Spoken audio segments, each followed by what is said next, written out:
ശബരിമല സ്വർണ്ണക്കവർച്ച കേസിലെ 12ാം പ്രതി പങ്കജ് ഭണ്ഡാരിയുടെ ഹർജിയിൽ SITയുടെ റിപ്പോർട്ട് തേടി ഹൈക്കോടതി. അറസ്റ്റും SITയുടെ നടപടിക്രമങ്ങളും നിയമവിരുദ്ധമെന്ന് പങ്കജ് ഭണ്ഡാരി കോടതിയിൽ പറഞ്ഞു. അറസ്റ്റ് ചെയ്തത് മതിയായ കാരണങ്ങൾ അറിയിക്കാതെയെന്നും വാദം. റിപ്പോർട്ടിൽ ഒരാഴ്ചയ്ക്കകം മറുപടി നൽകാൻ നിർദ്ദേശം. വിവരങ്ങളുമായി രേഷ്മ ബാബു ചേരുന്നുണ്ട്. രേഷ്മ, പറയൂ.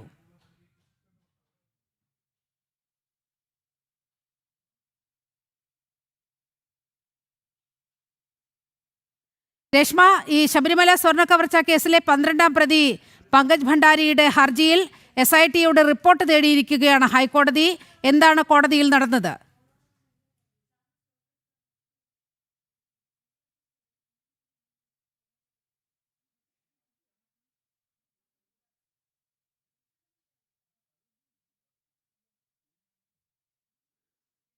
ശബരിമല സ്വർണ്ണക്കവർച്ച കേസിലെ 12ാം പ്രതിയാണ് പങ്കജ് ഭണ്ഡാരി. ഭണ്ഡാരിയുടെ ഹർജിയിൽ SITയുടെ റിപ്പോർട്ട് തേടിയിരിക്കുകയാണ് ഹൈക്കോടതി.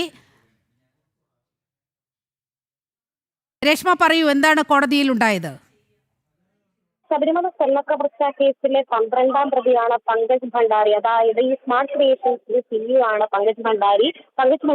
ഭണ്ഡാരിയാണ് ഇപ്പോൾ നിലവിൽ ഹൈക്കോടതിയെ സമീപിച്ചുകൊണ്ട് ജാമ്യം ആവശ്യപ്പെട്ടിരിക്കുന്നത്. അറസ്റ്റ് നിയമവിരുദ്ധമാണ് എന്നുള്ള ഒരു ആവശ്യമാണ് ഉന്നയിച്ചിട്ടുള്ളത്. SITയുടെ എല്ലാ നടപടിക്രമങ്ങളും നിയമവിരുദ്ധമാണ്, മതിയായ കാരണങ്ങൾ അറിയിക്കാതെയാണ്. അതായത് ഒരു പ്രതി എന്നുള്ള നിലയിൽ തനിക്ക് അറസ്റ്റിനുള്ള കാരണങ്ങൾ തന്നോട് വെളിപ്പെടുത്തേണ്ടതുണ്ട്. പക്ഷേ അത്തരം കാര്യങ്ങളൊന്നും തന്നെ SIT സംഘം വെളിപ്പെടുത്തിയിരുന്നില്ല. അതുകൊണ്ട് തന്നെ ഈ ഒരു അറസ്റ്റ് തന്നെ നിയമവിരുദ്ധമാണ്. അത് മാത്രമല്ല, ഈ വിഷയത്തിൽ ഒരാഴ്ചയ്ക്കുള്ളിൽ മറുപടി നൽകാനായിട്ട് SITയോട് ഹൈക്കോടതി റിപ്പോർട്ട് തേടിയിരിക്കുകയാണ്. മറുപടി ആവശ്യപ്പെട്ടുകൊണ്ടുള്ള റിപ്പോർട്ട് തേടിയിരിക്കുകയാണ്. ജസ്റ്റിസ് A ബദറുദ്ദീന്റെ മുന്നിലാണ് ഈ അപേക്ഷ വന്നത്. എന്തായാലും പങ്കജ് ഭണ്ഡാരിയും ഹൈക്കോടതിയെ സമീപിച്ചുകൊണ്ടുള്ള നടപടിയിലേക്ക് കടന്നിരിക്കുകയാണ്. അറസ്റ്റ് അപ്പാടെ നിയമവിരുദ്ധമാണ് എന്നുള്ളൊരു ആവശ്യം, അല്ലെങ്കിൽ അത് സംബന്ധിച്ചുള്ള ഒരു വാദമാണ് ഉന്നയിച്ചിരിക്കുന്നത്.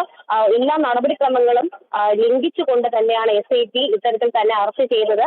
അന്വേഷണവുമായിട്ട് താൻ എല്ലാ വിധത്തിലും സഹകരിക്കുന്നുണ്ട്. കുറ്റം ചാർത്താനായിട്ടുള്ള ഒരു ശ്രമങ്ങളും SITയുടെ ഭാഗത്തുനിന്ന് ഉണ്ടാകുന്നുവെന്നും പങ്കജ് ഭണ്ഡാരി ഹൈക്കോടതി അറിയിച്ചു. എന്തായാലും പ്രാഥമിക നടപടി എന്നുള്ള രീതിയിൽ ഒരാഴ്ചയ്ക്കുള്ളിൽ ഈ ഹർജിയിൽ SIT റിപ്പോർട്ട് നൽകാനായിട്ടാണ് ഹൈക്കോടതി നിർദ്ദേശം നൽകിയിട്ടുള്ളത്.